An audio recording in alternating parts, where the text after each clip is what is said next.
السلام عليكم.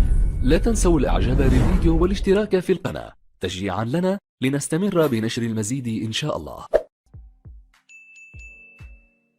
من قال لا إله إلا الله وحده لا شريك له له الملك وله الحمد وهو على كل شيء قدير في يوم 100 مرة، ما جائزة ذلك؟ ما ثمرة ذلك؟ كم يستغرق لك من الوقت أن تقول لا إله إلا الله وحده لا شريك له له الملك وله الحمد وعلى كل شيء قدير 100 مرة؟ كم تظن يستغرق لك من الوقت؟ قال لك نصف ساعة. هذا دليل على أنك لا تقولها 100 مرة كل يوم. هذه لا تزيد على 10 دقائق، لا تصلها. ثم انظروا ثمرتها وتغلبون عليها. يعني هل يليق بحريص على مهجته راغب في الذي عند ربه يطلب السبيل إلى الاقتراب منه والتزلف إليه والابتغاء لما عنده يغلب على 10 دقائق؟ ثمرتها كان له عدل. العدل قالوا عدل الشيء هو ما ماثله، ما كافأه من جنسه، فإن لم يكن من جنسه فهو العدل. وهذا قريب منه قول ثعلب يقول العدل هو مثل الشيء، والعدل قيمة الشيء. والبصريون جميعا يقولون لا فرق بين العدل والعدل وإنما هما لغتان لمعنى واحد. فمن قال لا إله إلا الله وحده لا شريك له، هذا الذي سمعتم 100 مرة في يوم، كأنما أعتق 10 رقاب، كأنما أعتق 10 رقاب، وأنت لم تبذل في ذلك قليلا ولا كثيرا. كلمات 100 مرة معدودات لها هذا الثواب العظيم، وليس هذا ثوابها يقف عند هذا الحد، لكن يزيد. اسمع ما يقول: وكتبت له 100 حسنة. زيد. ومحيت عنه 100 سيئة. ويغلب الإنسان،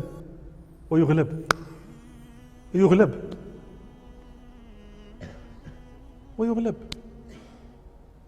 كأنه اعتق 10 رقاب وأخذ 100، كتبت له 100 حسنة وحطت عنه 100 سيئة وما زال خير. زيد.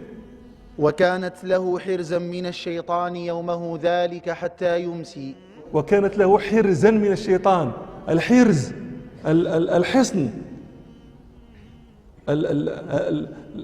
ربك يجعلك في حرز، في حصن. العرب تقول فلان في حرز لا يوصل إليه، في حرز حريز، أي في حصن منيع لا يوصل إليك. هذا الحرز من الشيطان، لا يصل إليك الشيطان في يومك ذلك كله حتى تمسي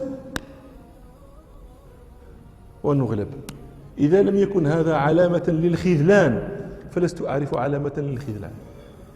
شو انظروا هذا، المفروض ألا ينصرف الناس من المجلس، هذا المجلس جميعا صغيرهم وكبيرهم، إلا وهم عازمون على أن يكون لكل واحد منهم ورد من هذا في اليوم. فمن كان له الورد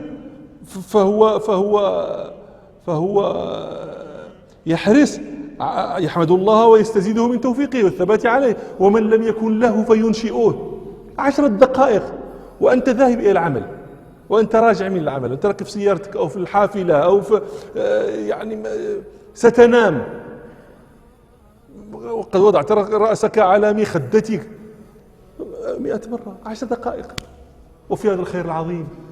نسأل الله تعالى أن يوفقنا. ولم يأتي أحد بأفضل مما جاء به إلا أحد عمل أكثر من ذلك. ولم يأتي أحد بأفضل من هذا. قال ما قال هذا الإنسان، هذا الذاكر، قال ما قال، ليس يأتي بأفضل من الذي جئت به.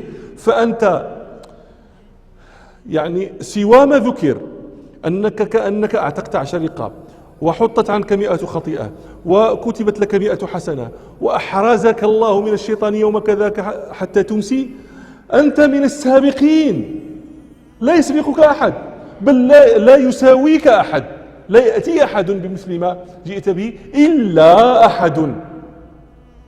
زين؟ إلا أحد عمل أكثر من ذلك. هذا الذي يأتي، هذا الذي يكون خيرا منك. إلا أحد قال أكثر من ذلك، عمل أكثر من ذلك. إما قال هذا الذكر وقال غيره من الأذكار، وإما قال هذا الذكر أكثر من 100 مرة. وهذا فيه إشارة إلى أنه لا يمنع من الزيادة على هذه 100، لأن رسول الله صلى الله عليه وسلم أخبر أن الذي قال أكثر من ذلك يكون خيرا منه. وقال كما قلت لكم، قال أكثر من ذلك تحتمل أنه قال هذا الذكر وقال سبحان الله وبحمده وصلى على الرسول صلى الله عليه وسلم، هذه كلها أذكار، أو قال هذا الذكر أكثر من 100 مرة.